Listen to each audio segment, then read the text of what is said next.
रायगड जिल्ह्यातील हरिहरेश्वर येथे महादेवाच्या दर्शनासाठी जर तुम्ही मंदिरात जात असाल तर नक्कीच कांदळवनात जायला विसरू नका. कांदळवन हे इथून मंदिरापासून 5 किलोमीटर अंतरावर आहे आणि कांदळवन म्हणजे मॅनग्रूव्ज म्हणतात याला.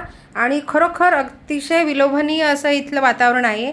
समुद्राचं हे पाणी आहे आणि येथे खूप छान अशी झाडं आलेली आहेत या समुद्राच्या पाण्यावर, तर त्यालाच मॅनग्रूव्ज असे म्हणतात. आणि हे मॅनग्रूव्ज किती उपयोगाचं आहे हे पूर्ण आपल्याला बोटीमध्ये या ज्या लेडीज आहेत ज्यांनी हा व्यवसाय चालू केला आहे हे सगळं दाखवण्याचा, त्या सगळं समजावून सांगतात की मासे कसे या कांदळवनात येतात, इथे कसे पिल्लं देण्यासाठी त्या येतात आणि पूर्ण त्यांची वाढ झाली पिल्लांची की मग त्या पिल्लांना कसे मासे त्यांच्या परत समुद्रात घेऊन जातात. अशा मॅनग्रूव्जच्या वेगवेगळ्या प्रजातींजवळ जाऊन जाऊन आपल्याला हे जे गाईड आहे या बोटीमधल्या या आपल्याला खूप वेगवेगळ्या प्रकारची माहिती देतात. इथे कांदळवन इतर वनाप्रमाणेच आहे आणि याची खासियत अशी की या गावाला निसर्गाने खूप सुंदर असं एक बेटाच्या स्वरूपात एक आयलंड आहे.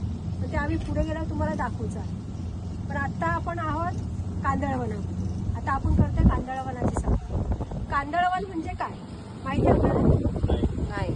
मॅनग्रोव्ह माहिती. कांदळवन मॅनग्रोव्जला मराठीमध्ये कांदळवन म्हणतात. खाऱ्या पाण्यामध्ये